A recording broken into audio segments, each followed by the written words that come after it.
Hello, everyone. Welcome to Professionally Unprofessional. I'm joined once again by my mates Reese and Elliot, Hello, everyone. and Hello. we Internet difficulties. they we go on Professionally Unprofessional for a reason. So we got a bunch to cover today, including some of the biggest releases from multiple companies. Yep. And some big news items because we were pretty much set on the news, and then a whole bunch of trailers came out the night before we recorded.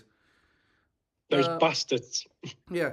Apologies if there's a bit of a delay for me. By the way, these two are delayed on my end. I have no idea why. No, you found our end now, Elliot. Yeah, you're fine on our end. Yeah, I have no idea. I have no idea why. So One sec, I'll drop out and drop back in and see if that fixes it. So while Elliot's dropping out and dropping back in, I think we'll talk about the game that had the highest Metacritic score. Yeah, it's back to normal. I think this game still has the highest Metacritic score of any game we're going to talk about, and it's probably the biggest release of everything that was coming out. Sorry, Elliot, about Yakuza was a big release, and it's the next game we'll talk about. But I mean, in all fairness, Yakuza is so kind of niche. We're going to have to talk about Monster Hunter Wilds. I've played the PS5 version. Reese, Same with me. You played the PS5 version. Elliot, I've downloaded the PC version. And that was dun. And that version apparently is a bit more fixed now than when it first launched. So this is very much a follow-up to Monster Hunter Worlds. It's done, I believe, by the same team as Monster Hunter Worlds. Yes, so at John Capcom, you have two Monster Hunter teams, the A team and the B team. The A team always focuses on the main platform games. The B team does portable games. So this is still the A team who did World. So technically World 2 rather than Rise 2. And I'll be honest, Reese, I think I liked Rise more. Same. I did. Oh. And it's funny because I'm saying that, and I really like this game. It's very well put together. It looks gorgeous, like this game. Yeah, visually it's the best looking the series has ever looked. Apart from some certain textures I noticed were like very low quality, like Wii and PS2 grade. Oh yeah, no, there are some weaker textures in there, but we are playing this game on prioritized performance, and I did. Yeah, I also switched back to graphics as well, and it's the same texture issue. Okay, right. Because I also set it to lock at 60 FPS because I'd rather have it at a fixed frame rate than try to aim for those higher frame rates. Yeah. And have it all over the place. Monster selection is pretty good. How many what's the proportion of like new monsters to returning monsters? Really? So World had 30 at launch. Rise had 49, I think. It was about 49. Yeah, I remember it was a decent number. But Wilds only 29. This is the lowest amount of monsters at a game in launch. 29. Only 29. They do. One of those being the boss of low rank you can't refight. So really, it's only 29 monsters you can keep refighting. So it's 30 in total, but it's 29 considering you can't. No, it's 29 in total. But you refight about 28. Okay, so what's your opinion then on the selection of monsters we have? Because there's not that many new ones in this one. There's 20 new large monsters, 9 are returning. Really, 20? So about a third of the roster is new monsters. Because I thought I recognised half of these things. I don't understand. I thought like I recognised what's that one that sounds like Chupacabra? Chupacabra. Yeah, that one. It's the green frog looking thing that you fight early on. Yeah. That's new. The only returning monsters, well, of the returning monsters, some of those are Guardians that people do count as new monsters because they've got new movesets. Okay, so the Guardian Rathalos and Guardian... like, you don't encounter Rathian until you enter high rank, for example. And same with the original Rathalos. You only fight the Guardian version in low rank. For me, this game got... Do you know what's weird about it? I feel like this game got really good when you beat the main story and you're in the post-game. That's when it gets really good because it opens up. You have a lot more access to armor and weapons. You have the multiplayer becomes more of a focus because people actually want to do it. Yeah. I also would say since no one wants to SOS on the low rank quest. I will say though, Reese, I did think that the cover monster was a lot easy. The cover art monster was a lot easier than Magna Marlowe was on Monster Hunter Rise. Well, the Arkveld. Arkveld, that's it. Yes, I forgot its name. Yeah, the Magna Marlowe I think left more of an impression on me and was more of a challenge. Well, just wait until you get to the end stages of high rank where it comes back and it can two-shot you. Fucking hell. Yeah. So, like I always say, low rank you can get through with any armor you want. Higher rank you need to build, especially an upgrade with armor spheres. So otherwise you will get one shot. So what's your favorite weapon to use in the game? Always greatsword. Always happen. Sword and shield. That's that every time we talked about Monster Hunter, Reese has always said greatsword. I know, yep. but I shall have a doubt. I've been using it for 20 years, and I'll use it for the next 20 as well. Well, I thought I was going to swap because of the beta. I thought I was going to swap to dual swords for this one, but no, I'm sword and shield all the way. Yeah, because that's the thing with most players. They find that core weapon that they like and stick with it. Yeah, the problem. Yeah, good. I'm dual swords. Don't step on my territory. Thank you. No, the problem I have, there's a couple of problems I have though with the game, and I've kind of heard them out. But the fact of the matter is, though, it is still a really good experience. Like the environments look great. Yeah. I like the fact that you can just wander out and fight the monsters if you want to. Yeah, that's really been expanded because in the prior games you were able to go free roam and fight monsters, but that was only like one specific map, like the guiding lines from Worlds or the Moga free hunts from Free Ultimates. And then of course with this new game you can free roam all the zones you want at any time. Okay, so here's the thing though. The story is rubbish. Let's be honest. Which is funny because this is the best story Monster Hunter has ever had. Yeah, in the main series, we're not counting Monster Hunter Stories 1 and 2. Yeah, of course. Yeah. Yeah, one of the comments just says, nobody wants to read your stupid story. Monster Hunter is to hide monsters, not listen to people talking. If I want to see people talking, I want to put a visual novel, blah, blah, blah. Yeah. I get that. Those people are fake fans. All Monster Hunter fans for the original series care about the story in every game. It's fine. Yeah, the story's fine. I think it's fine, but it's not amazing. Like it's better than Rise because it's more expansive than Rise's story. Like Rise's story was so inconsequential. I kind of felt like, why is this even here?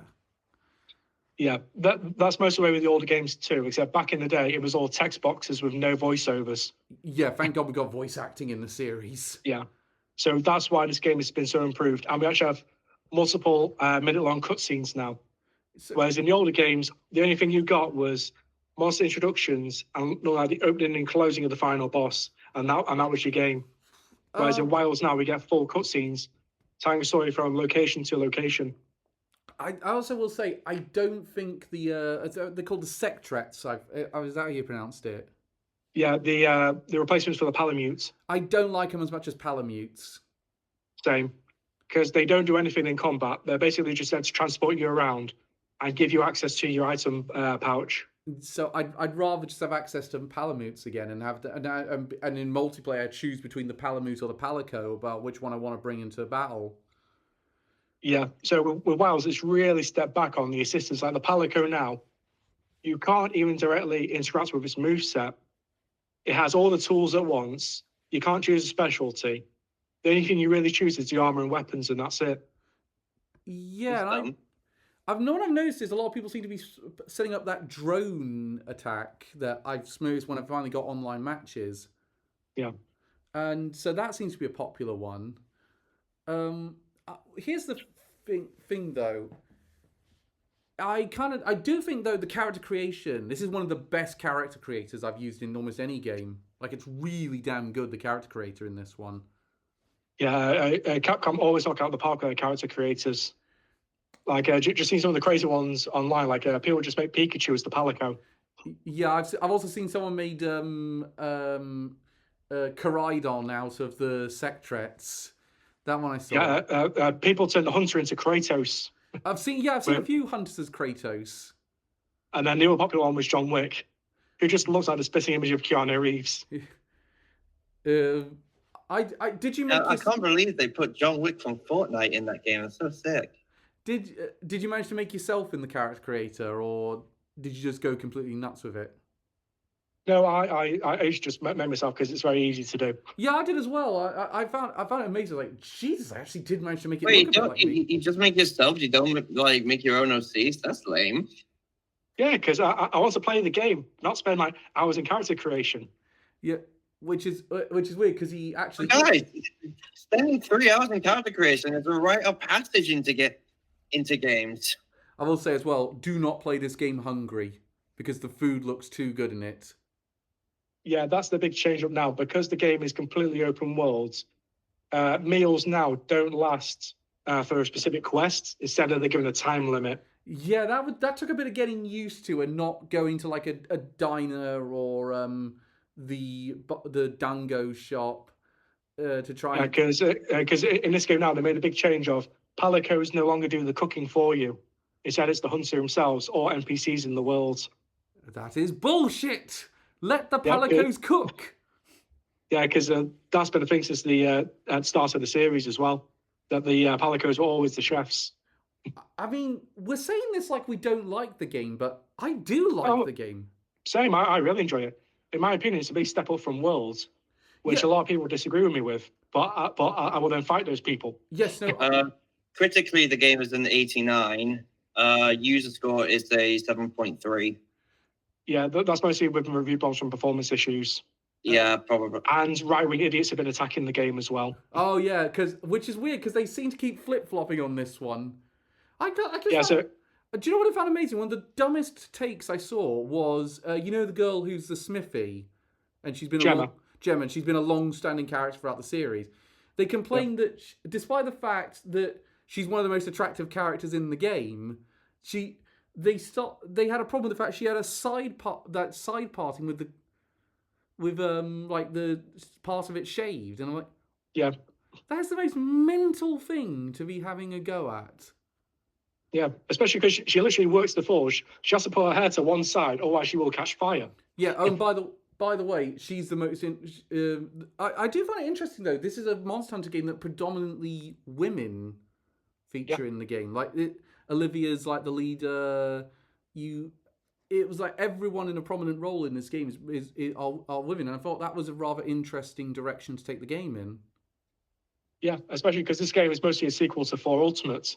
So we see the return of these characters. Oh, yeah, because some of those characters are back from 4. Yeah. Okay, even Gemma herself is a returning character. Yeah, what a hell of a change of design she got. Oh, yeah. I'll still say, though, why do you think it's better than Worlds? Because I think it's better than Worlds as well, but I'm interested in your opinion because you're the expert of all of us on this series. So I do prefer the story because World had a very bare-bones story. Oh, yeah, that was nothing story. Yeah, in World, it was more about chasing the Gigantes or Magdaros. You don't remember any of the characters in that, because most of those characters don't have names, they have titles. Like the Handler instead of Alma. Oh, yeah. The monster variety is also better in this game than base World, in my opinion. Okay. Especially with the final bosses we see of low rank and high rank. We have more difficulty than we did in base World, especially in the end game. The weapon design is so much better than Worlds, because a big complaint at the launch with World is that all the weapons look the same. It was mostly the same base weapon with like some scales or a shell from that monster put on it, and that was it.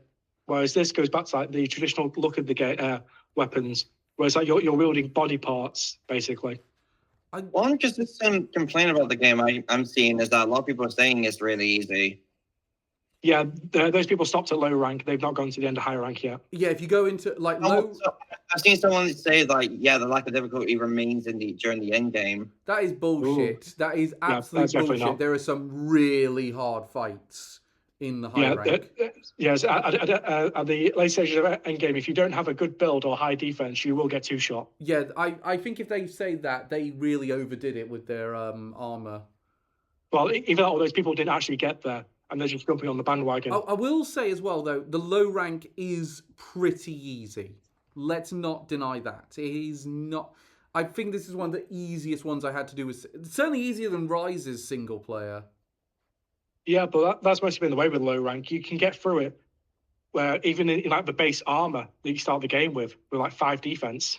I would disagree. I remember in Rise, Magna Marlow in single player took me a while, and they did have the rank where you had to beat it in single player. Yeah, because that's interesting. I always thought it was pretty easy, especially using the wire book mechanic. Yeah, that's the thing I do miss. I do miss the wire bug mechanic, and I do miss like the special attacks you got. Like, it's not as easy to pull those off this time. Also, I miss I miss making monsters fight each other. Yeah, because they kind of brought that back a little bit with the return and turf war mechanic, but that's so infrequent now. Oh yeah, it really is. Like, it's the only way. Though, to be fair, it's the only way I've encountered Raffians so far. So when you get to higher rank, you don't really have set missions anymore to encounter these optional monsters compared to the story from low rank. So you push have to go free roam and fight them yourself. Yeah. Like I didn't encounter base Rathalos until I already finished high rank because it wasn't spawning on any maps I was on. It's weird because you can't select, join this mystery monster quest. That's what I find annoying. Like, I want to join in with these ones. Say, I'm okay for this to be my first encounter with this monster. Can I please do it? And the game's saying, no, you can't. Yeah. So you literally have to run out into the open world and then see which monsters are spawning because they're all there for a certain amount of time. Keep going until you find a map with a question mark on and just beeline straight for that monster to get the introduction cutscene. I'm assuming... And then you can join. Yeah. I'm assuming when the updates happen, and we know we're getting one of the sacred monsters from one of the previous games. Yeah, with the Mizitsune from Generations. Yeah, we're getting Mitsune. It's one of the Fated Four. Yeah, we're getting Mitsune in the first update next month. Presumably that's going to be an event quest, as labelled as. Yeah. So they do usually do them as event quests, and later on, they put them as like optional quests. I'm actually kind of glad that you said that you have issues with this one and you like Rise more, because I was afraid going into this, I was going to say, I like Rise more, and I'm going to be told, nah, you're probably not really on the ball and you haven't quite got the whole point of this game. No, definitely not. Especially because I can argue from a point of authority, because I've played every mainline Monster Hunter game that's come out, so I know from experience, Rise at launch was better than Wilds is now. I will say, Wilds... Just humble brag right there, just humble brag. Why? Literally. He's got to brag about something, Elliot. Yeah. He has too much to brag about. Wilds is... so we think Wilds is a really good game, but we have some issues with it. Yeah. One person who gave a 5 out of 10 said, gameplay is great, story design, performance and optimization is terrible. Yeah, that's a PC player. That's definitely got to be PC. I mean, no, this person is on PS5. Well, that's bullshit, because it runs perfectly fine. That's bullshit then. It runs perfectly fine on PS5. Either that or they hit the wrong console. Oh, and... because I'm currently 73 hours in. I've not had any crashes or even major performance drops. And I should say... on a base PS5. I mean, in all fairness, if you're having performance optimization issues, that is still something you should complain about, even if it is just on one console. Yes, and absolutely, it's a shame that the PC release was released like that. I will say as well, for just for the record, me and Reese were playing on base PS5s. We were not playing on PS5 Pro. No. So it does. So the performance. So I'm wondering if the performance issue on that one was on a PS5 Pro, maybe, and there might be some issue with the PS5 Pro enhancements, because this does have PS5 Pro enhancements. It's labeled on the digital store when you pick it up. Okay, so we like Monster Hunter. Do you think that Monster Hunter Wilds... I'm not going to uninstall it because I want to keep going and I want to be ready for whenever it has an update. Yeah, completely same here. And the trophies at the minute, I'm on 34 out of 50.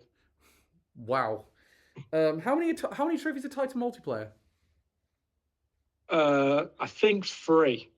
Okay, that's not too So, bad. so the first one is like do 100 quests in multiplayer, then read 30 hunter profiles in multiplayer, which you have to do. And then the third was like a follow someone, a multiplayer. And the words "go fuck yourself" come to mind. Um, okay, so we need to move on. Elliot, you got probably one of the biggest Sega releases this year with Yeah, Yakuza's pirate game. like a Dragon Pirate Yakuza in Hawaii. That name is a mouthful. Still not nearly as bad as Like a Dragon, the Man Who Erased His Name, though. Okay, which version did you play for the record? I played PS5 because I pretty much accepted that that's my Yakuza machine. Because I have all the games on that. Okay, so just for the record, this is an action RPG, isn't it? I won't even say it's an RPG. I just say it's action. So it's a full-on action game. RPG implies that there are levels. There are no levels in this. Okay, so this is It's classic beat 'em up. So with that in mind, how do you feel about the juxtaposition after playing Infinite Wealth last year? Because that there must be a bit of a juxtaposition going from this to that. No, No, really? no, they're different games. And what's your opinion on this one? It's fucking great. Because of course it's great. I think this game is absolutely amazing. Now Infinite Wealth was your game of the year last year. Yeah. So you are definitely do you definitely love your Yakuza? Like a Dragon is my favorite Sega series. It is so good. I wish more people play it, but unfortunately, some people are ignorant and wrong. So, what's your opinion then on how does this connect to Infinite Wealth? Well, this takes place about a year after Infinite Wealth, because Infinite Wealth is 2023.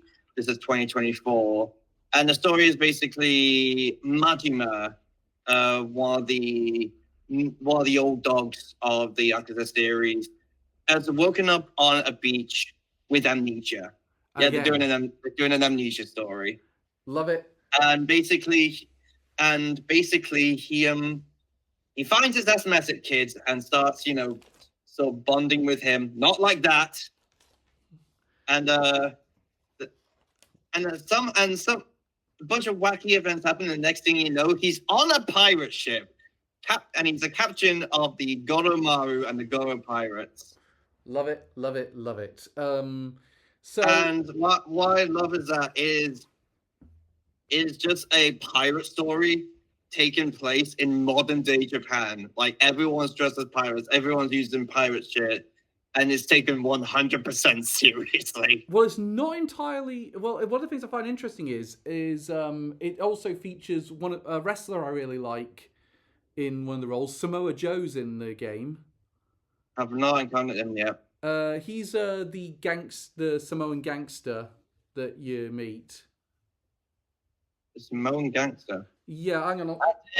I'll send you. The captain of the Devil Flags. Hang on, I'll send you a picture of him because he looks exactly like his video game version.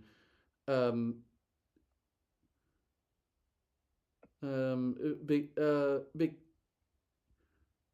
Yeah, I have not encountered them yet. Have you looked up what he looks like? Yeah, I don't think I've encountered them yet. It's funny because I will say they really did a great job capturing his likeness, and it speaks for how good the engine they built the recent Like a Dragon games off is. Oh wait, yeah, I have. He's he's a big bad of the game. Yeah. Well, I know he spent a lot of time in Japan, and I believe he's a massive fan of the series. So this must have been a dream come true for him. Yeah, I can imagine so. Yeah, no, I saw some of the cutscenes that he was involved in. Like, it does seem like this is one of those, we're doing a spin-off for the sake of it. Let's just go nuts with this game. Yeah, like The Man Who Erased His Name was kind of a spy story. This one is just fun pirate, which honestly is on brand for Majima. Like, Majima is just a shit to the wall character. He is one of my favorite characters. He's named the Mad Dog for a reason. And also the fact he's the character with an eye patch makes a ton of sense as well. Yeah. Well, yeah. So how do you reckon this So how, you think action gameplay wise? I'm assuming it functions really well. The combat. Oh yeah, definitely. So you have two styles of combat. You have the Mad Dog style, which is sort of the Majima's general one you get in. I'm not sure how many games he's playable in, but it's like the one you unlock in when you complete the Cabaret Club side quest in Yakuza 0. But the other one is the pirate style, which is a ton of fun. Basically, you're dual wielding swords, you're using guns, you're like just using all the pirate stuff, and it is great. It's so much fun. Like I thought I was gonna stick with the Mad Dog style for like the entire game, but then once I really got into the pirate one, that's become my favorite. Okay, and I'm assuming this. Do you reckon this is going to lead like a groundwork for? This is how we're going to do spin-offs in this franchise in the future. Don't know. Like that's because that's the thing. I feel like Yakuza. The thing that Yakuza could do with is having a couple of spin-offs like between mainline games. I mean, they've been doing spin-offs for ages. Like one game a lot of people forgot is they actually did the Yakuza Zombie game on PS3. Oh shit! I forgot. Yakuza Dead Souls. Oh yes, I remember that. That was bizarre.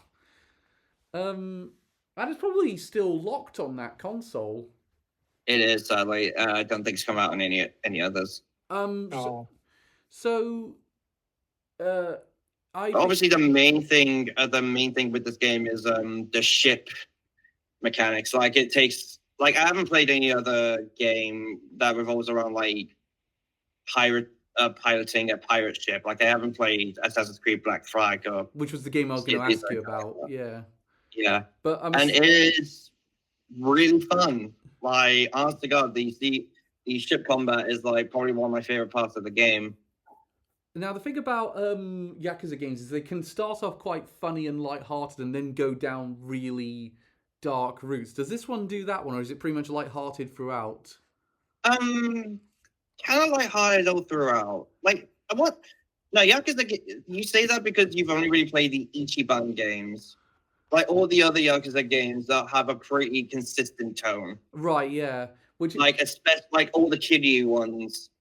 In particular, like Ichiban's sort of a goofball of a character. Meanwhile, all the other ones, like Majima, is kind of in between Kiryu and Ichiban, in my opinion. Like he has a good sort of goofy, mad side, but he is like a really serious character most of the time. So, I would say on that basis. Is this worth a pick? I mean, at the same time, the first chapter ends with everyone in the ship doing a fucking musical number, so I'm not sure what tone of seriousness you're expecting from this. Lovely. So, a quick point I want to ask about. Is there what issues do you have with the game? Sea travel can be quite sluggish at times. Okay. Like you do get lighthouses that you can warp to, but you can only warp like from one lighthouse to another. Right. So you can't just walk to it from wherever you are in the maps, which can make traversing the seas kind of, as I said, a bit sluggish. Okay. It's also really easy to get overpowered because one of the collectibles you can find in the game is treasures. Like you can find a bunch of treasures on different islands, and not only do you get just find treasures of the collectibles, you also get a lot of money and a lot of pirate points as well, which you use to sort of upgrade yourself and upgrade the ship. I'm currently on chapter 4. I am nearly fully maxed out on both. And I've not found all the treasures. Wow. Okay. It is insanely easy to get overpowered. So the game can still be challenging, but yeah, it's really easy to get overpowered. Okay. So so it's easy to get. So it's a bit easy, and the sea combat and the sea travel is not great, but the combat is. The sea combat is is a lot of fun. You have like a lot of different mechanics. Like there are even times where you have to like sort of go back into the ship to sort of put out fires or revive allies, which I really like. I think that's really cool. You are selling this game very well. I haven't played this yet, but you are selling it very well to me at this point. It ties into Infinite Wealth kind of well as well. You get like a number of characters and a number of references back to that game. Like you go into some of the sub stories, and a lot of people kind of acknowledge the stuff that Ichiban did. Right. And like even continue some of the side quests that some of the sub stories that happen in that game in this one. So you really want to have played Infinite Wealth before you play this? Yeah, game? I would suggest that. Okay. Which is quite funny because I'm surprised you've not played this, Cal, considering it's mostly a pirate game. Yeah, but again, I want to finish Infinite Wealth, and I'm gonna probably now work my way through it more. Have you played The Man Who Erased His Name? No, I haven't played that one yet. I recommend you do before Infinite Wealth. Oh, right. Okay, no problem. It's not long. It's like 5 chapters. I know, but it just went down from Games Pass, so I have to buy it again. Oh, the horror. Oh no! Isn't it on PS Plus? I think it might be actually. I think it did just go on PS Plus. Yeah. Okay. I think I want to move on to the game that I started. Just quickly as well. On Metacritic, critics wise is 79. On audience is 78. So how do you? It beats Monster Hunter. Customers wise. On audience scores. Yeah. But the weird thing of that is, I feel like that. Do you think you must think that's too low for this game? Honestly, it is like. I mean, I personally think it's like in the 9. I think it's one of the best games I've played this year. And The Man Who Erased His Name is on PS Plus at the minute. I think I'll take advantage of that. Okay, so here's. Yeah, I think this game is really good. Yakuza fans are eating good. That's all I'm gonna say. Okay, so let's move on to the first game I played, which is the first big release from. Oh, by the way, I know Split Fiction came out, but me and Elliot haven't had a chance to play it yet, so we're gonna come back to that one once we've had a chance to play it. Yeah. Probably be next month at the rate I'm getting through Sly Cooper on live stream. Yeah. So. We apologise that the people with no friends haven't played the multiplayer game. Yeah, that's the thing about it. You have to make. I actually found out you can do online, but it has to be people you're friends with, and you have to both have EA Play accounts. No, thank you. Yeah, which doesn't help because we're not friends. Anyway, barely even colleagues. So I'm just here for the money, y'all. I played the first of the big Xbox releases of the year that's not going to PlayStation 5. Avowed from Obsidian, which is basically their version of Elder Scrolls. Although for some reason they also had some elements of... they had the campfire mechanic from Baldur's Gate 3 in there. That was a bit weird. Anyway, it's very... and I will say this right now... it's made by Obsidian, obviously, who made The Outer Worlds, and they made a couple of other games, haven't they? They've made well, most notably they made Fallout New Vegas, didn't they? Yes, and they made Grounded. Yeah. And they also did... Isn't that the Ant Bully game? Yeah, that same studio. Yeah. The Honey I Shrunk the Kids game. Yeah, and they also made Pentiment, narrative game that's made to look like Renaissance paintings. Yeah. And I've not played that, but I always heard good things about it. I didn't like it as much as other people, but I did respect the scope of it. So that's who, and of course they've got another game out this year. They got Outer Worlds 2 coming out. What I find bizarre is we first found out about this game 5 years ago. This game was first revealed in June of 2020, and it's taken this long to come out. And I actually think the delay hurt this game. Oh, really? Yeah. I think this game, they revealed it, and it's not on the fact of how long it took to make, it's the fact they revealed it way too soon. I mean, it did get a number of delays. I think they were expecting it to be finished sooner than it actually was. Yeah, but if this game had come out in like the first 2 or 3 years of the Xbox Series X's life, it would have really actually done quite well. I think it's come out now. There's too much competition, and it doesn't really stand out, especially considering this is like Xbox's own studio making an Elder Scrolls game, and they now own Elder Scrolls in the time that this game has come out. So I do want to say a few things. The combat is pretty good, though I only really enjoyed it when I was doing magic-based class as opposed to a sword fighting.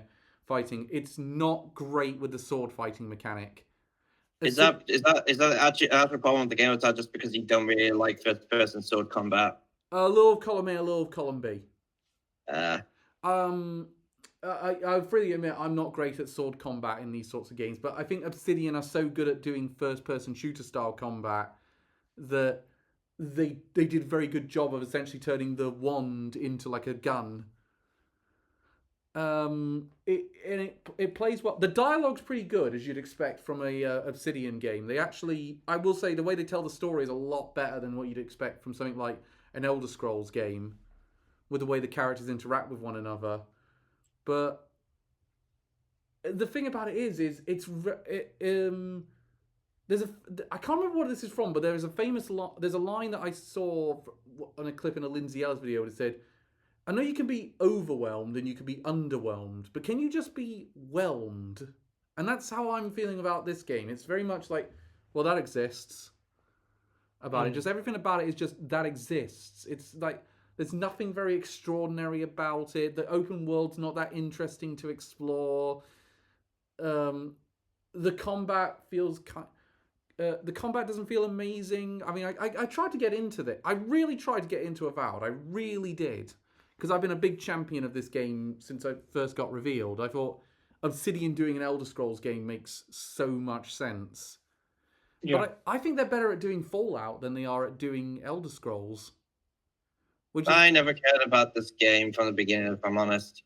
Yeah, I know you were never really into this thing, but I'm not really an Elder Scrolls fan. And this game just did not do anything to really pull me in. Are you much of a Fallout person? I've never played Fallout. I have the games on Steam, but I've never played them. Because I wonder how people are going to feel when presumably Outer Worlds 2 comes out later this year. That could easily get delayed to next year. Well, we also have how delayed Elder Scrolls 6 has been. And I'm wanting to say it's been delayed. We haven't even had a release. We haven't had a release date or anything. But the thing about that as well is it wouldn't be great for Xbox now, considering they've had the delay of Fables going delayed to 2026. And I think that's going to hurt that game as well. I think Fables 2026 is going to be so delayed that people won't believe it's come out when it actually comes out. I genuinely think that happens. I think you get so many delays that people don't believe the game is actually out when it actually is out. No, I think not everyone's like you. Not everyone has dementia. So, what about? So I think Avowed. I will say actually though, one thing I'll say in Avowed's favor, it's a very pretty looking game. It is one of the games that really does use the Xbox Series X's features and hardware to its to good effect. But I also think I wish I wasn't playing on Xbox. I wish I'd got the PC version because it's locked at 30 FPS on Xbox. And this is another thing I'm thinking of. This is Obsidian. This is a company that's been owned by Xbox for ages, like since 2018.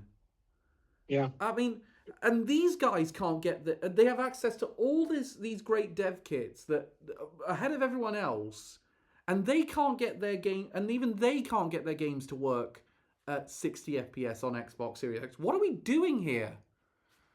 And that's the thing, and I feel like the lukewarm reception this game has had, I don't think this is getting ported to PlayStation 5. Yeah, because a lot of people just said it's just worse than Skyrim. So what's the point? It's not great. Yeah, that's what it. Do you know what it is? I think that sums up quite well. It's Diet Skyrim.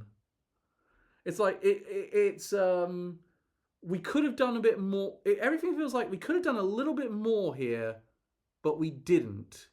So like the enemy design in this one is not that.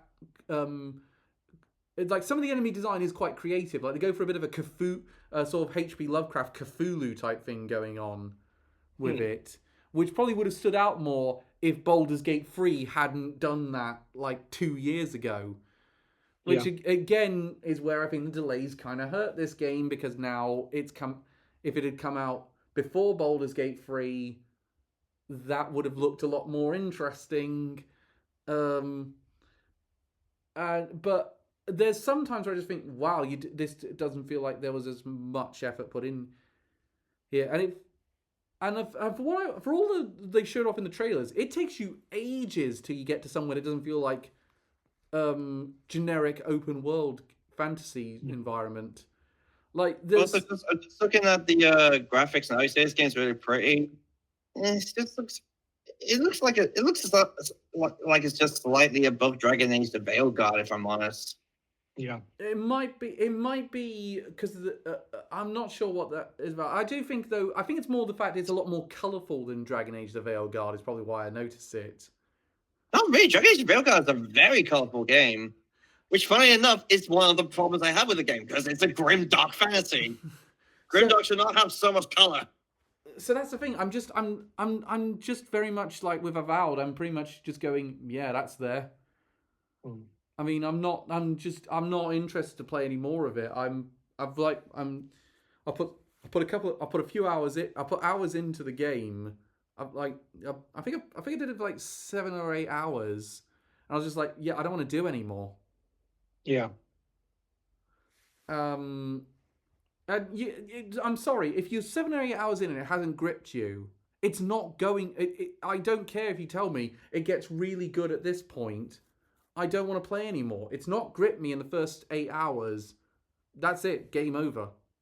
Which is funny because it's like those people who play MMOs saying, "Oh no, it gets good after the first 100 hours. Just give it some time." No, what I always hear is with Death Stranding, everyone says you haven't got to the 10-hour mark. Get to the 10-hour mark and then you'll really get it. I'm like, fuck off. I'm 6 hours in and I'm not enjoying this. Why should I play for another 4 hours of something I don't enjoy? Because you tell me, like, I'd rather just watch the cutscenes online and then I'll get the exact same effect. Yeah. I don't. So what I'm gonna say, right now, if Avowed does come to PS5, I would not recommend you guys pick it up. I mean, I'm glad this was on Game Pass, so I didn't have to buy this thing, but it didn't. I didn't really click with it. Yeah. So, Elliot, what else have you been playing? Really? Because I've got one more, and I know Reese has played it as well. Yep, I've got my copy here. Yu-Gi-Oh! The Early Days collection. Dun. Oh, you got the physical version. I didn't pick up physically. I need to do that. Yeah, I always tend to buy physical whenever I can. Yeah. Which is funny, because playing Monsters and Wilds, I can only get digital because Amazon was sold out. Yeah, Amazon sold out for once. That was amazing. So, Elliot, have you played Yu-Gi-Oh!'s Early Days collection yet? About 15 minutes of it. Yeah, and you played just the Game Boy Color game, from what I played the Game Boy Color game, and I did one match against the GBA in the GBA one. Reese, you're working your way through the games at the minute. Yes, there's 14 games in total. I've done the first 2 now. But I've also been playing Monster Hunter as well, so I've not really had the time to focus on it. I've been really focusing on the ones I owned already when I was when I had a Game Boy Advance. So I've been playing a lot of like Worldwide Edition and I also played a bit of Dungeon Dice Monsters. Really boring. Yeah, it's a fun gimmick, but that gimmick runs out quickly. Yeah, you were saying, I remember for a while you were saying, I don't know why Dungeon Dice Monster never really caught on. I thought it was really cool. Do you see now? Yeah, I see now. It was like it didn't help the fact that the game's mechanics are slow as fuck. Yeah. Everything is slow, and it's like there's too much to do. It's like, dice roll, I got nothing I can do. Well, this is a nothing turn. Yeah, that's the problem with a lot of these older games. There's no option to speed up in-game time. Because a lot of these older games, they are very slow, very methodical. They also And you had spend most of your time waiting. Worldwide Edition, for example. Also, it has what? How do I put this? It has very bad difficulty spikes. Like some duelists are way too difficult, and some are way too easy. That actually happens even in the original Game Boy Black and White game. As soon as you leave the boat onto Duelist Kingdom, Weevil rocks your shit. Unless you've been able to grind for cards. There's what's the one I like? But I did like, for example, I'll come back to that one in a minute. But for example, Mokuba's the easiest person to duel in the world because he never knows to put his monsters in defense mode. Whereas for example, like Joey gets is a right cheating motherfucker half the time. Yeah. I swear, they gave him Summon Skull. He didn't have that in the anime. Why is he giving it now? Yeah. Black Skull Dragon. Oh yeah, that's why. Then why? Can I also point out, Elliot, you're coming in quite soft now. Yeah, but your voice has dropped. Oh no! Again, this always happens when I forget Viagra. Ha! So anyway, The score is on Metacritic is, I mean, it's like a 7.5 and a 7.5 for users, 69 nice for reviewers. But overall, a lot of the reviews seem mixed. Yeah, that's mostly because these old games are very basic. It's not just that. I think a lot of the people are saying like a lot of these games rely on nostalgia. Overall, they do feel quite outdated. Yeah, well, because these are the old Game Boy Color, and a few Game Boy Advance games. It's not until the later games like Reshaft for Destruction where you get a full-on story mode. Also, some people do also note the lack of multiplayer. Yeah, so at launch, there's only multiplayer for one game, which is Yu-Gi-Oh! 4, which I did do a few matches on. Most opponents just scooped immediately. So, but Konami has said in future they are expanding it to the other games in the collection. Well, I'm just going to double check, see if that update has happened. I don't think it has at the minute. No, it hasn't. I've just checked. It's not happened yet. So, all things So I just I'd say the score seems to be mixed. There's still a lot of 7 out of 10s. By the way, Elliot, what was the score for Avowed? For critics, it was 80. For users, it was 6.9. Again, nice. Oh, can I also point out 84? That actually means it went up in the time when I first. No, 80. Oh, 80 exactly. Right, so it stayed exactly at the point I was at. I think that's a little high. I think it should be 75 at most. Anyway, so the one thing we're noticing this week is a lot of disconnect between the critic scores and the user scores. Not entirely. Yakuza scores seem to be quite the same.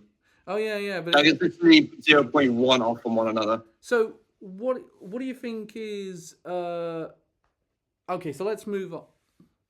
I will say as well, Reese, on the Duelist Kingdom one that you played on the Game Boy, do they have the actual rule set of the game? Because at that point the anime was not following the rule set of the actual game. Some of these games follow the rules, some don't. Like some of the games in the collection go off a star sign system based on the elements. So attack and defense doesn't mean anything. Oh, for fuck's sake. Like your monster with 300 attack could kill a blue eyes white dragon with 3,000. Fuck's sake. So it's very unbalanced. I would never be able to. I'm not able to play those ones, but because I haven't got round to the Game Boy ones yet. I just sort of thought I really love the old Game Boy Advance ones. I want to play those. Yeah, and also out of these 14 games collections, the first 6 are all the same game. It's all Duelist Kingdom ending at Pegasus. So as you go on, you get slightly more cards and colour. Yeah, I think if you are picking this one up, just pick up the Game Boy. Just play the Game Boy Advance ones. Yeah. Yeah. Literally. Overall, pretty good. Please add Tag Force next. Oh God, well, that's what people are hoping on. If this collection sells well enough, they'll move on to the PSP games. I hope so. That'll be great. I really want Tag Force. Yeah, the Tag Force games are really damn good. Yeah, because those cover GX till 5Ds, the Tag Force games. Yeah, who did you guys partner up with when you played Tag Force? Jaden. Zane. Cyrus. Even though he has the worst deck in GX with Vehicroids. I like Fusion Monsters, okay? They all have Fusion Monsters. I like the gyroid deck. But it has the worst monsters and the worst fusion monsters and the worst spell and traps. Did I win several matches? Yes. Yeah. Did he carry you? No. There you go. Cal, you effectively handicapped yourself by choosing him as a partner. I like the underdogs, all right. Cal, there's a difference between underdogs and suicide. Yeah, there's a reason though why they tend to be underdogs. Yeah. And even in 20 years of support, Cyrus has only got like 2 waves, and they've done nothing for him. How the hell did? It could be worse. It could be Crystal Beast. That's actually a meta deck, Elliot. It has been its rogue at the minute. Oh, all right. It's actually really good. But that's the thing about this early collection, is that Yu-Gi-Oh! Has changed so much in that time period that I think people might be struggling to go back to those old rule systems, those old cards. Yeah, of just how basic it was. Like in the original Game Boy game, your monsters vary from like 300 attack to 1,000 in your starting deck. But as soon as you jump to Weevil on Jewel's Kingdom of the Islands, he starts busting out like 1,700 monsters. So you pretty much have to rely only on spell and traps to carry you until you can farm him for his cards. So, okay, what I would say, though, I feel like there's other thing this collection is missing, and just for the laughs value rather than anything else, and I imagine this would have actually had licensing issues. Forbidden Memories isn't on here. The PS1 game. So the Game Boys to Advance games. Yeah, I know. Yeah, they're focusing mostly on the handheld. Yeah. And I kind of... I know, but I'm wondering what collection would you put Forbidden Memories in? I mean, there are a number of console Yu-Gi-Oh! Games. I can remember there being one for PS2, which wasn't reviewed very well. Yeah, there was quite a few. There was Falsebound Kingdom on PS2. Was that the one? And Duelist of the Roses. Yeah, that was the one with which was the England-based game. Yeah. And there's also that weird one where they did turn it into a turn-based RPG, which was on GameCube, and that was a weird one. Yeah. They really... It was weird, because they did all the very strict to the rules Yu-Gi-Oh! Games for the handhelds. And then the consoles, they went mad. Yeah, literally, because with the handhelds, with the introduction of the Worldwide Edition and Championship Edition, those were made by Konami to bolster support at the physical tournaments. So kids could just buy the game and then enter a tournament without having to buy booster packs and RNG for cards. And if you want to do like stream matches for, say, like remember, like in those Pokemon things, so you can have an audience for it. It makes it a lot easier if they're looking at a screen rather than like a sort of top down of the cards, which is what when we were at that Pokemon tournament, I struggled to see like the cards being played when they were doing that those live streams. Yeah, because the thing with card games being broadcasted is the text and font on cards is so small, most audience members can't see it. So I think we like Yu-Gi-Oh! Early collection. Yeah, it's exactly what I signed up for. The very early handheld games brought forward to modern systems without much improvement. Put it this way, even the ones that are no good in this, I'm still glad they've been preserved because they are a big part of Yu-Gi-Oh!'s history. Yeah, like a lot of these games were Japan exclusive that we never saw. Like Yu-Gi-Oh! 1 and 2 were Japan only, like the Game Boy black and white ones. Oh yeah, do they actually? How did they do with? Yeah, because we didn't get them over here until Yu-Gi-Oh! 3. I'm assuming it's translated and all that business. Or yeah. Oh, thank God for that. Hopefully, it's better than the translation in Vanguard days. So. We reckon. What about the cards you get for the physical release? Because I heard you get some promo cards in that.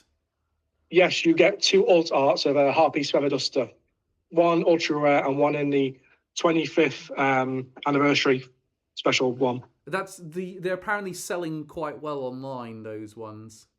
That's always been the case with promo cards. People buy the games and flip the cards and they toss the game because the value is in the cards. But how many of those physical editions are out now? There must be loads of them going about, so there's not that any rarity in them. So you can't jack up the price if there's no rarity in the product that you're doing. That's just inflation for the sake of inflation.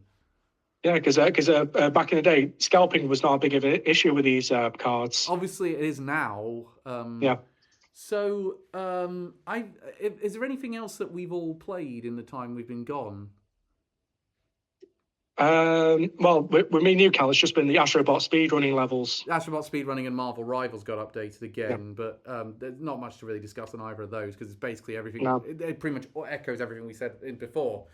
Someone we didn't talk about last time. Warriors Abyss. Warriors Abyss, yes. We did. Me and Elliot have played a lot of that. Elliot, you got the platinum trophy for it. Yeah, completely unintentionally as well. Yes, that was amazing. And I will say as well, Warriors Abyss, it might be It might be the best game I've played all year. Jesus. Wow. I'm not going to pretty low bar then. I'm not going to stick to that just yet because I want to see how long it is how I feel about it when I sort of like put it down and stop playing it on a regular basis. But yeah, I like to know. This means you like it more than Monster Hunter Wilds. That's the thing, though. I'm now saying that I think I liked Monster Hunter Wilds a little bit more, but then again, that's also a bit too easy. But man, I like Warriors Abyss. Like it is a lot. It is so much fun. Good God. Like it's. I mean, what amazing idea to turn a Warriors game into a roguelike, and how well they've done it as well. It's got so much fan service for fans. Yeah, I've only played Origins, and yet it was so cool. Yeah, I thought it was so cool. Just go, oh my God, it's you! I know you. Yeah. It's like yeah. And it has what every good roguelike has. It's bloody addictive. Yeah. Good God, it is so bloody addictive. I love the combat. The combat is very interesting to like go back and forth between different characters and different styles. And I think it's bloody brutal at times as well. Yeah, it really is. Like it's really eventually the only times I'm actually able to kill enemies are with the Muso attacks or with my companions. That's it. So I think the best thing about the game, though, has to be... I think the best thing about the game is the combat and the fact that, rather like Hades, no run feels like it's wasted. Every run feels like it was worth it. Yeah. And also, when watching you two stream, there's a lot more particle effects than there are in Hades. Oh, yeah, there's a lot more particle effects. So much going on in that game, Jesus. Yeah. Which is fair, there's always a lot of particle games going on in Warriors, so it's on brand. But it is one of those, don't play this game if you have sensory sensitivity. That's all I'm going to say. Yeah. I think it, as well the fact, though, also, I haven't played this game on Switch, so I'm not sure how well it runs on that console. I assume it'd be locked to 30 FPS on Switch. Yeah, I imagine so. I mean, I imagine it still runs well. It's not exactly a graphically intense game. Mm. Well, yeah, no, it's not incredibly intensive in terms of the graphics, but it, what do you guys think that... Reese, you haven't played it, so you obviously... No, my experience has just been watching you guys play. Yeah, okay, watching him die and watching me actually win. Yeah, I still have not... It was so funny, that stream was just Elliot screaming at you to play better. Yes. No, I wasn't. I was actually being fair. Yeah. One of the things I found amazing, though, is... though I still haven't beaten the final boss. Bloody hell, man. I managed to get it done on, like, the second day. It's, yes, you're better at this than me. We've established it. Yeah, but to that degree. I feel like, though, I don't mind that when I lose, because I think, well, I've now got a bit more. I can buy another character. Let's give it another go. Yeah. What do you think of the... do you think this is something where they want to do it again? Because I feel like they should do it again. I think this will probably be a one and done. Because I don't really know how many times they can really do this and do things differently. Yeah, but it does make me wonder, like, for example, why don't they do something like Hyrule Warriors Abyss? For example, like that would if that was in the Switch 2 Direct, I would be so chuffed. I mean, again, I think this is just directly a Warriors thing. I don't really see like this splitting into the other franchises like the other Warriors games have. Like, so I imagine, like, for example, like the next Warriors game is going to be on Switch 2, and and I reckon it's going to be Xenoblade Warriors. I have looked things up that I have actually looked up what the next one possibly could be, and like from what I've seen of the what the director has said, I don't think it's even on the cards at the minute. Yeah. If anything, they say one they want to do, funny enough, is Mario. I'd love Mario Warriors. That would be hilarious. Oh. Well, I've got a question for you, Elliot. Mm-hmm. So now that you've got the partner for this trophy, do you think there's any replayability for the game now, or are you just totally done with it? No, it's still replayability. As I said, I wasn't even trying to go for the platform. I just stumbled upon it. That is rather interesting. So I would have thought for the Platinum Trophy they would have made you beat the game with every single character. No, they make you do it 20 times. Oh, right. Make you do it. The harder ones. I looked, and the hard ones were do a grand total of like I think 1.5 million damage. Not with the missile attack, with the formation, and yeah, beat the game with 20 different characters. Okay, so we're gonna. So I think we've both said we really like Warriors Abyss. Highly recommend it. It's the ton of fun. If you want like a quick turn your brain off game, go for it. Okay. And people, of course, can watch your guys' stream for a better look. No, they can't. We deleted it. We had to delete. Oh, did you delete it in the end? Yeah, because we I said some shit that isn't good. And we might have Elliot said so that might have got us into legal trouble. Right, because I remember Cal was joking about that, but I wasn't sure if you actually went through with it. No, I did go through with it in the end because I was like, I have to actually check with the lawyers if we're allowed to say that one. Turns out it wouldn't have got us into legal trouble, but it might have. Yeah. They said probably wouldn't, but you probably should delete it just to be safe. Yeah. Yeah. So anyway, we're moving swiftly on. News item time. Yay! So we kind of went into this with we'll only have a couple of news items for this bit, and then everything happened yesterday. So last week a lot just happened. But other than especially because last night with you guys live streaming, I was just going in the chat saying, "No, this has been announced. This has been announced." Yeah, it's like we'll go. Yeah, like you got my live reaction when Space Marine 3 was announced. So Space Marine. Mind you, I have seen the developers have said that's years away.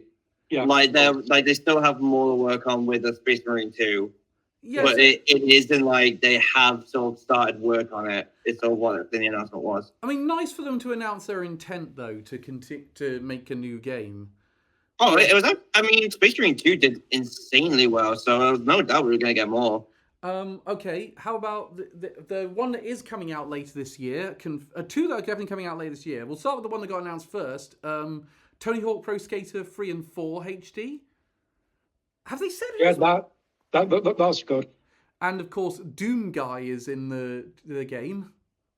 But only for the Xbox version. No, he's coming to the PlayStation version as well. Has it been confirmed? It's been confirmed he's coming to the PlayStation version. Because he only showed up at the end of the Xbox trailer. I will say as well, though, who's making this one? Because Vicarious Visions made the last one, and they're not a thing anymore. They got merged into Blizzard.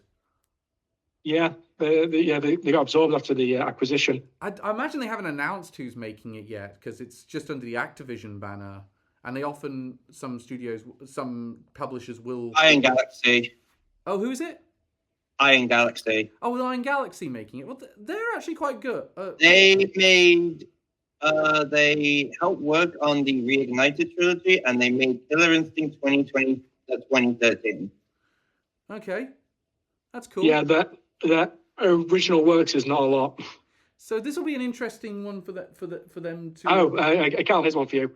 The previous game they developed themselves solely before this one was Rumbleverse, the wrestling Fortnite clone. Oh, that one. The one whose mascot was like a chicken head or whatever it was. Yeah. Oh, that was really bad. Yeah. I'm hoping that they're under strict supervision for this one, considering they're remaking two of the best Tony Hawk Pro Skater games. And before this, it was announced the Iron Galaxy lays off 66 to protect long-term survival. Oh, Jesus Christ. Okay. Yeah. Next, so but also got announced Power Wash Simulator 2 coming later this year. So that's the big one for Elliot. Yeah, I love the first Power Wash Simulator. It's so addicting and so much fun. Yeah, I'm gonna pick. I'm actually gonna probably pick this one up when it comes out. Do it. It's join me in the cozy cleaning time. So we got Power Wash Simulator 2. That they actually showed some gameplay for it as well. It looks quite good. Yeah, it looks like more of the same. But the big big one news-wise that did show up as well. We had a Silent Hill transmission last night. The main focus of which was Silent Hill F, which got its trailer a lot sooner than I expected it. I thought we wouldn't see anything about Silent Hill F, possibly even this year, but they didn't put a release date on it. They've just said they're putting up a Steam page, and you can wishlist. Yeah, on Steam pages up, you can wishlist it now. So you can wishlist this game, but they didn't put a release date on it. Fine, they didn't need to do that, but. Yeah. The trailer got me intrigued. Especially considering, isn't this being written by the guy who wrote Higurashi? Is it? Yeah, it is. I believe this is the one that the Higurashi writer is writing the story. Oh, no way. That is awesome. And renowned author.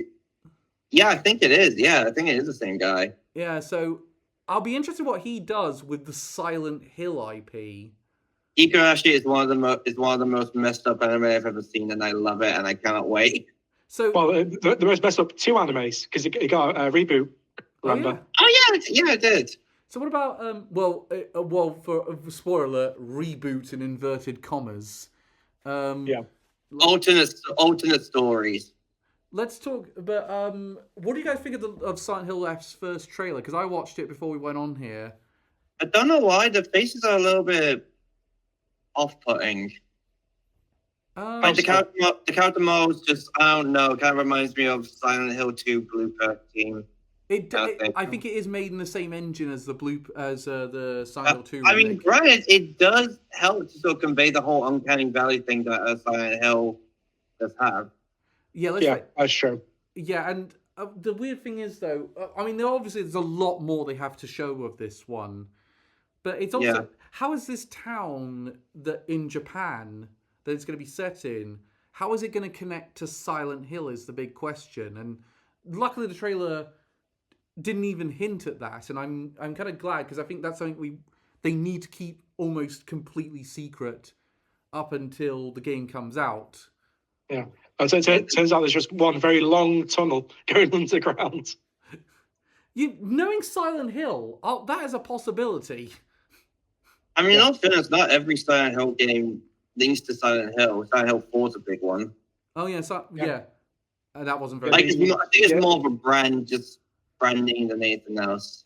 Where Silent Hill 4 was just the Tommy Wiseau game. Yeah. Yeah, I mean, if anything, this gives me more Fatal Frame vibes. Yeah, I did look at that trailer and get a sense of a bit of a Fatal Frame sense. But I remember I asked you, Elliot, once in a conversation off camera, is Konami back? And you said, I don't want to say they're back. We said that on stream. Oh, we did say it on stream, yes. I asked you, is Konami back? And your response was you didn't want to say that until Silent Hill F came out, because at the minute all they're doing is remakes and remasters. Yeah. What's your opinion? Hence what we just saw with Yu-Gi-Oh. Yeah. Yeah. Would you say that you're more confident you're going to be saying that after this game comes out with what we saw in this trailer? Still don't entirely know because all we've got is really a teaser trailer. I think with possibly cutscenes in it. I mean, it looks. I mean, I will say as well. I do think we got a little bit of game. I do think we got a little bit of gameplay, but it was like really minor stuff. Yeah, and they don't need to show off everything at this point. Like, we can wait a while. We can wait a little bit, especially if this game is not coming out this year. Which but this game, like, it looks so messed up. I know. I'm so excited for it. Jesus Christ, it looks like so much. Like the imagery, so much of the imagery and the monsters, like they've really been like sort of pulling out the horror, their body horror hats, and just been like, okay, how can we make this as fucked up as we can? Yeah, literally. We saw in that teaser trailer the sort of like the imagery of the person on the boat, the barge to hell, with flowers growing out of them. Yeah. The Hisoka, I think, flowers are like a very prominent part of this. Which, no offense, that's a very prominent theme in like dark Japanese stuff. Anyway. Yeah, like it's a big part in Hell's Paradise. It's a I think even in Higurashi, it shows up a lot in Hell Girl. Hell Girl was like my first thought. I think even in Higurashi it shows up on a couple of occasions.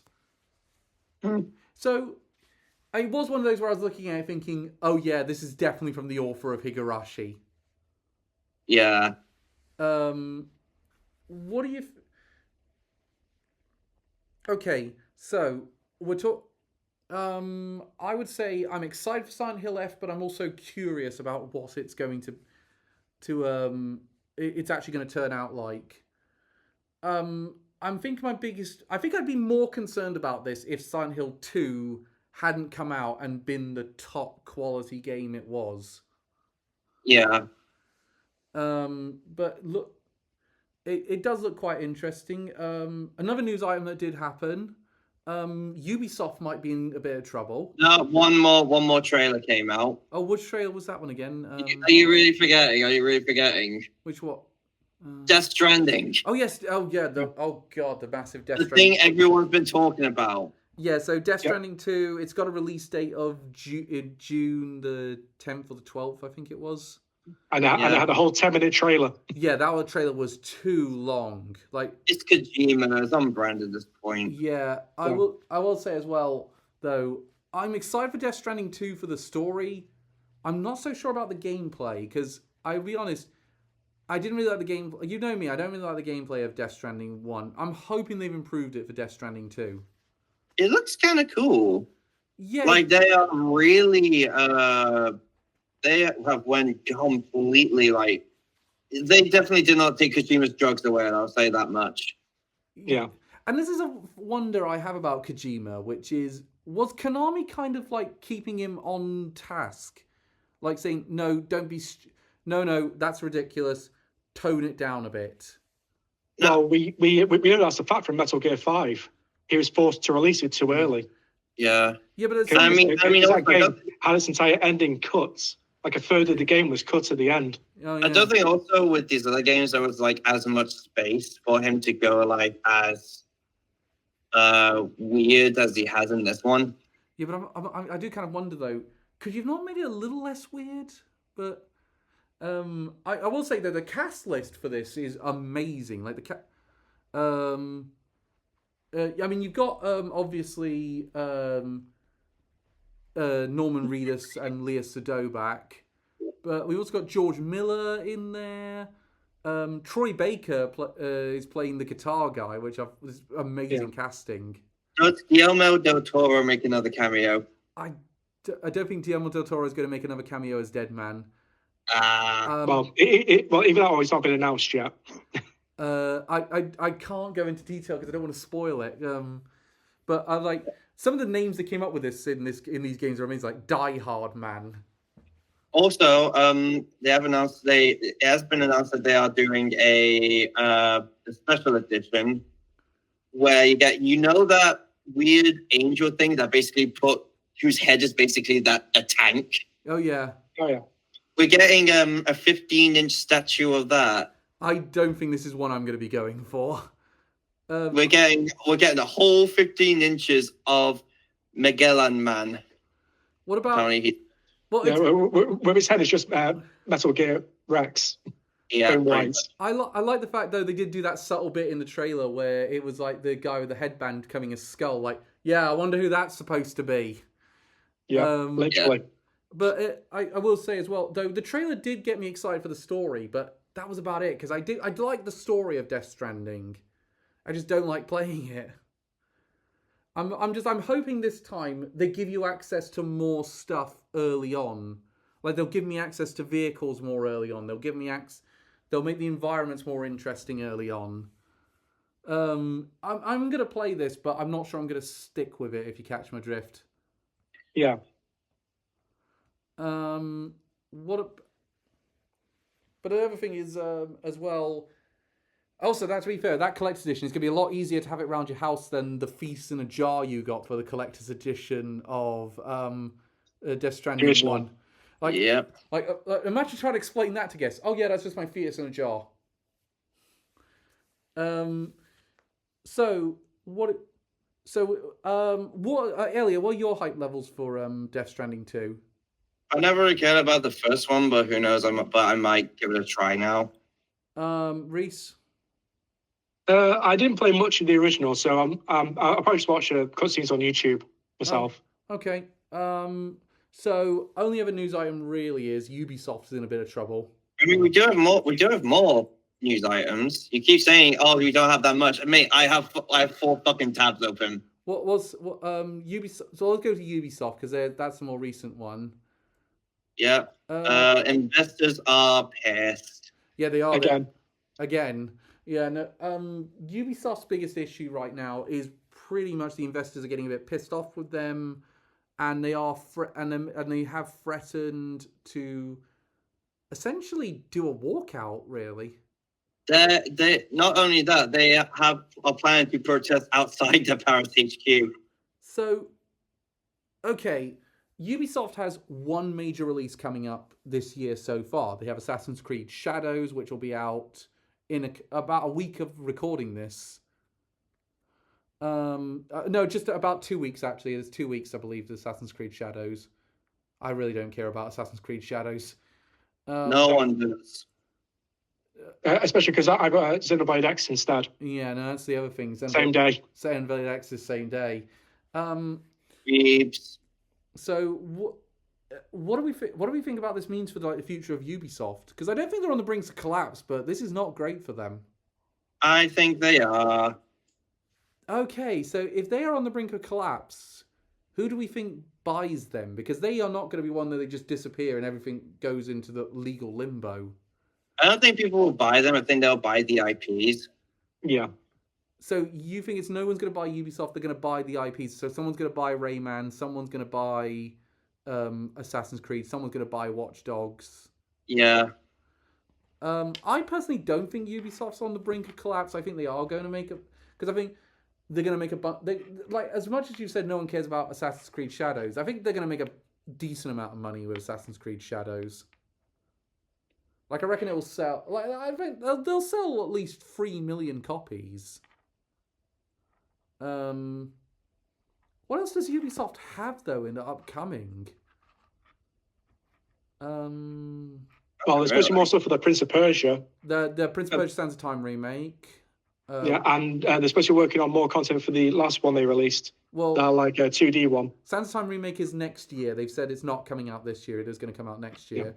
Yeah. Oh yeah, they're apparently working on that Splinter Cell reboot. But that's still way off because nothing's been done about it yet. Yeah, that's in very early development. Yeah. But the thing is, they're rolling in money from the Division. Literally. So that's where they're not going to be on collapse because they got a live service and that works and has a committed fan base. The Division has a huge player count. Yeah, but like if their investors go, then well. That's a big difference, though. It's not it's not just sales. It's the fact that the investors are plotting to riot outside the headquarters and essentially threatening a war. Okay, so if a substantial amount of investors walk, that will really screw them over. If they don't Yeah, walk, this isn't like a first time thing. They've been complaining about this stuff with Ubisoft for ages, and yet they just haven't done anything about it.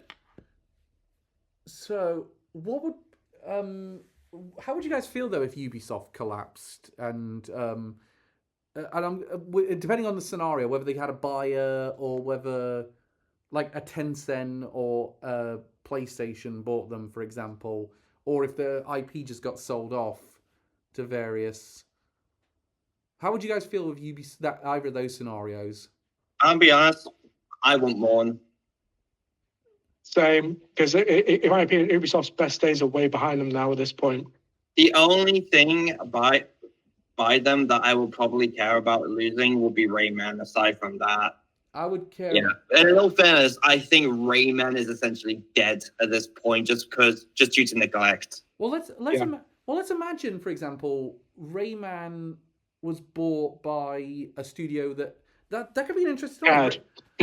They could be bought by a studio that actually wants to do something with it. It's like, okay, I'm going to throw one off the top of my head. Let's say Toys for Bob wanted to buy the IP. Funnily enough, one that comes to my mind was Rayman is Sega. Sega would be interesting. I don't know why. I just think, you know what? Of all the people that want to buy Rayman, probably Sega. Sega might want to buy Rayman. I don't think Nintendo will want to buy it. They already have plenty of 2D platformer stuff. Okay, yeah. Well, here's the thing though. Here's the thing though. What's going to be the biggest bidding war for? What's the biggest bidding war going to be for after Ubisoft collapses? It's going to be The Division. It makes them the most money, and it makes them. And it has a huge player count. People are going to want to have the rights to that. So I imagine we're going to have a massive bidding war for The Division. And then Assassin's Creed is next.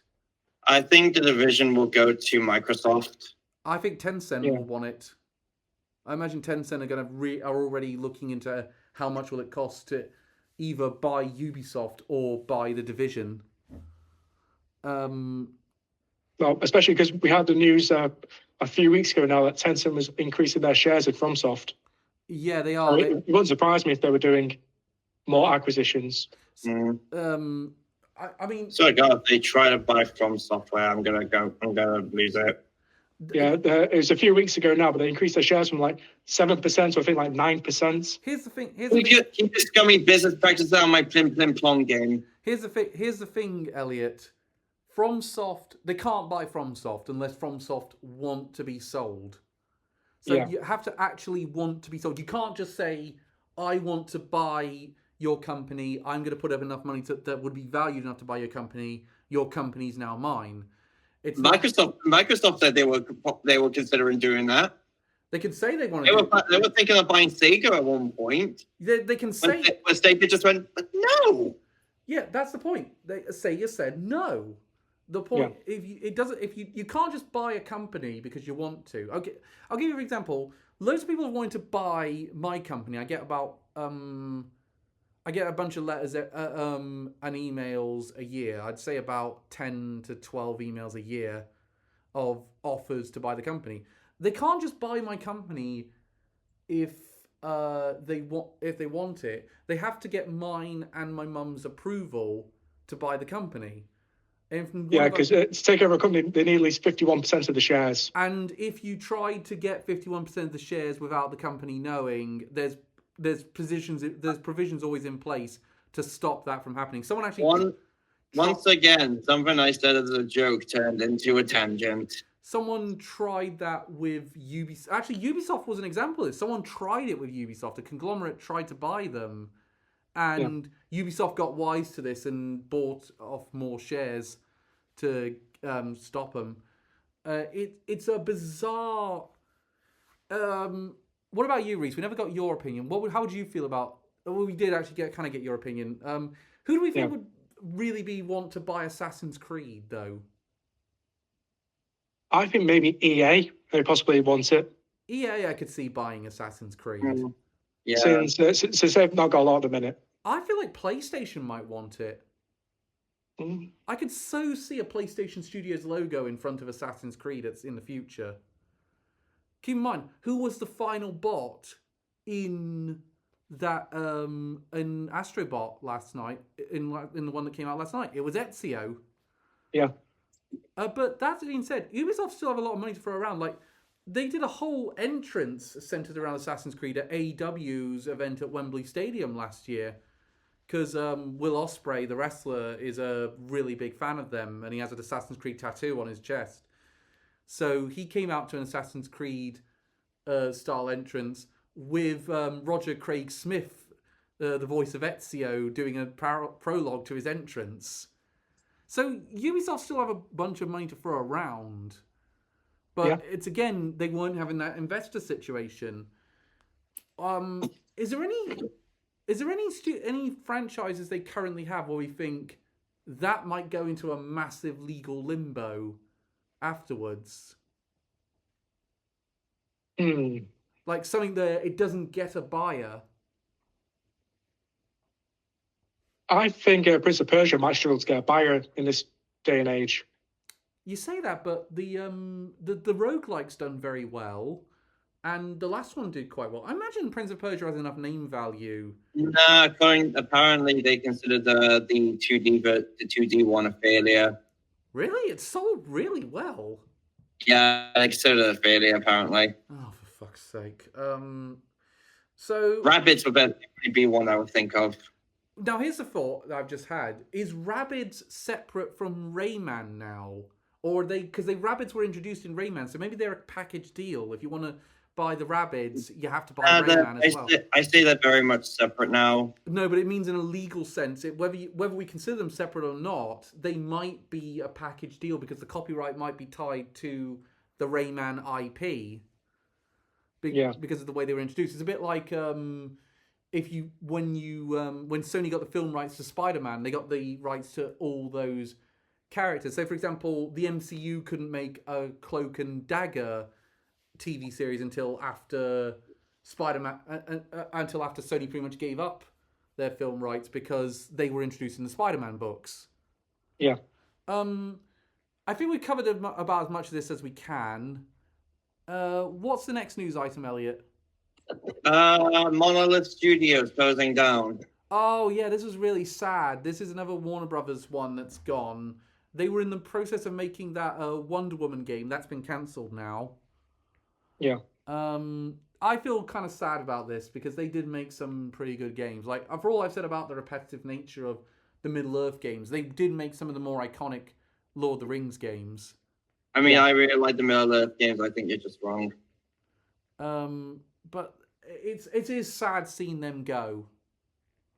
But it was where you seen the panic on Nintendo fans, confusing Monolith with Monolith Soft. That was quite funny. Yeah, I'll give you that one. No, Xenoblade is fine. Monolith Soft isn't closing down. Nintendo's in real trouble if that happens. Elliot, how do you feel about this? Yeah, sad. It's upsetting. I really like the Middle-earth games, so it's upsetting to know that we're not going to be getting any more. Even more upsetting with the fact that the patent they made on the Nemesis system is still valid until 2036. So yeah, no way they're making games anymore. But with that system, and they're still keeping it. Oh yes, Fuck you, Warner Brothers. Yeah, me and Ren had a conversation about this at one point, and he's just as pissed off as you are. What about okay, so obviously the big game they had in the pipeline that won't happen now was the Wonder Woman game, but from what I heard, that was a massive clusterfuck behind the scenes. Yeah, because it restarted development twice, wasn't it? It restarted development. You realise that they also made the original Fear. Yeah, that's a shame. I mean, Warner Brothers holds the rights to pretty much everything they already made already. So it's not as if there's a bunch of things that are going into legal limbo right now. They made Condemned? Yeah, that's the one I'm most upset about. The fact no! I love the Condemned games. Yeah, that's annoying. So it's a sad state. I hope the people that worked at Monolith will get new work soon. Yeah. Seriously, contact that guy who won that game award for helping developers get into more jobs, because it's getting pretty upsetting now. Well, I mean, it's been upsetting since the start, but it's really starting to get disheartening to an absurd degree. Yeah, because in this industry now, pretty much every other week we hear about layoffs. Yeah. I don't think we're heading to an industry a crash like 1983, though. I really don't think we're heading to that. I think the conditions are very different this time round. I mean, that's just because the games were genuinely really shit. Yeah. Yeah. Elliot, what's the next news item? Well, this is the last one. Steam is banning games that force you to watch ads. I'm glad that you wanted us to end on a good one, because that's made me so happy. Yeah. Like the gaming industry is in shambles at the minute. But you know what? One thing you can keep saying: Valve and Steam continue to be the good boys. Yeah. They continue to be generally really good, and this is just another W in the repertoire. I mean, Steam's got a lot of faults. I'll not deny that, but they do come through when you need them to, I think. Yeah. Especially when Steam wins by pretty much doing nothing most of the time. Yes, that's what I find amazing. It's like, what? We're not doing that and we're winning? Brilliant. Let's keep doing that. Do you reckon, though, here's the thing about Steam I'm wondering, which is, I've also heard another one that they might be implementing in the future is they will label a game if generative AI was used in the production of it. Oh, I'm pretty sure that's already a thing, isn't it? It might be a thing, but they might make it a bit more prevalent now that they have to do it. But if that's the case, I think that's a good choice to make, because I think the customer base needs to be made aware. Especially because I think at this point it's mostly pointed out through the tags system that the audience put on. Yeah, but the good news is we'll definitely shut down. It'll mean that no one will buy any of the games that Elon Musk makes if he tries to get that thing off the ground. He won't. Yeah. And he won't make any money off it. I think his idea of making an AI game studio is a losing fraught, and he's going to lose a load of money again. The thing is, though, they are going to lose all developers on it. Yeah. The thing is, though, they are like putting in a more. The thing is, this was something that was originally enforced in Steam, but they're being a bit more strict about it this time. So there are exceptions to this. Like, for example, if you have a new game in a series that's coming out, you can still have someone in a banner in the corner saying, "Hey, this is coming up. This is coming up, by the way." Or if they're having like a sale on Steam related to the series, you can do that. But you can't actively advertise other products by other companies. Right, so you can't do with mobile games advertise another company's product within your game. Yeah. Like, for example, I know 2K have been doing it quite consistently with their NBA games. Yeah. So to the point where people were actually suspecting that they wouldn't let the loading screen end until the ads ended. Yeah, it's one of the reasons why I haven't bought a lot of the WWE games that 2K has made, because I have the same reason. I'm imagining that. Or like another example that Young Air used was Street Fighter 5. Yeah, Street Fighter 5 was really bad for that. I'm glad they're now making that the case.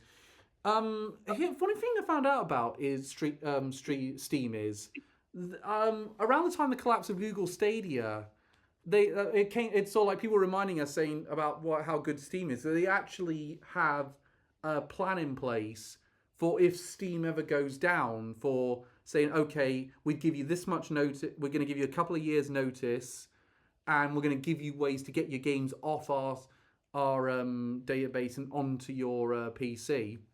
I don't think Steam. Let's be honest, though, Steam's never going to die. Yeah, but at least there is a thing there to say just in case we have a plan in place to make sure players get to keep their games.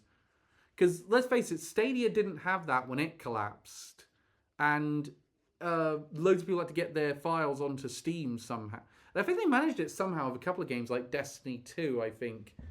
They managed it, because surprisingly, there was a big audience for Destiny 2 on Stadia. Yeah.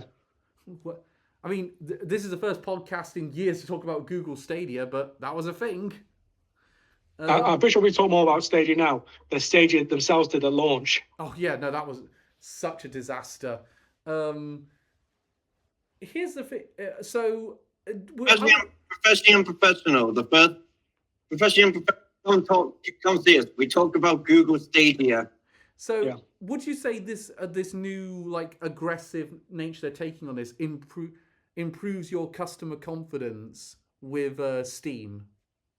I mean, yeah, it was already, my confidence with Steam was already insanely high to begin with. So it's just another thing to put on the pile. Reese? I think it's really good. It just bolsters their reputation even more. Yeah, I'll agree. It bolstered my reputation of them because I'll be honest, I thought on this issue and the AI issue, I thought Steam was going to cave completely because let's be honest, they don't have great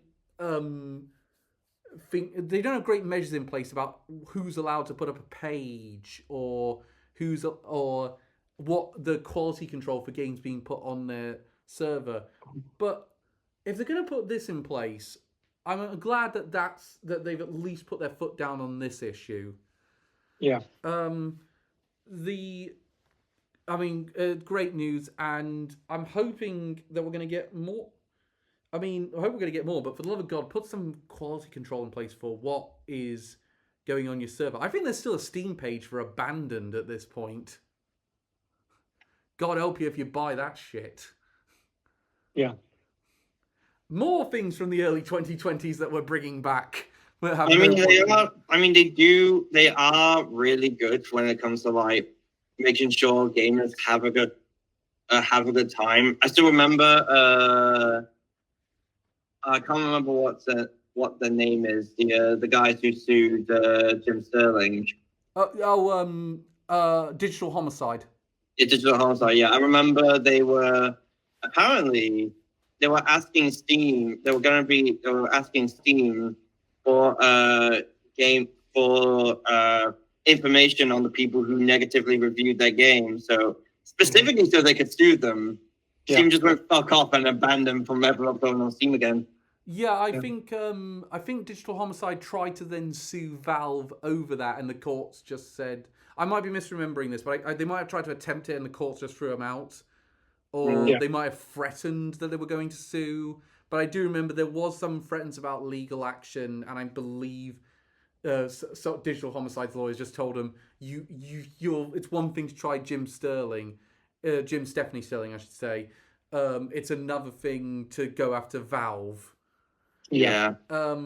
So on that note, thank you for joining us. We'll be back with Anime Amigos in 2 weeks, and good news is that Professional coming a bit earlier next month. We're gonna aim to have a podcast. Oh fuck, it's not.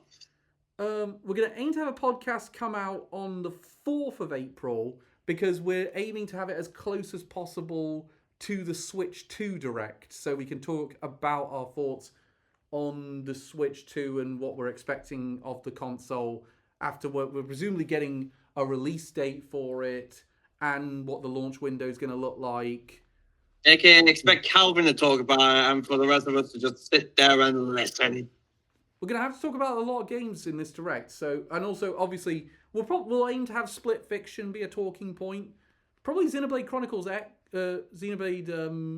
Chronicles X, Definitive Edition. And we'll have a few more things to talk about. I'm assuming, and me and Elliot will hopefully get to talk about Split Fiction. I'm trying to rush through Sly Cooper, so we do. Other than that, there'll probably be a few other games we talk about. Maybe I'll pick up Assassin's Creed Shadows just so we have something extra to talk about. I mean, I have Kazan the First Berserker. Oh yes, you have that one. That would be. And I also believe a new Bleach game is coming out next week. That will be fun.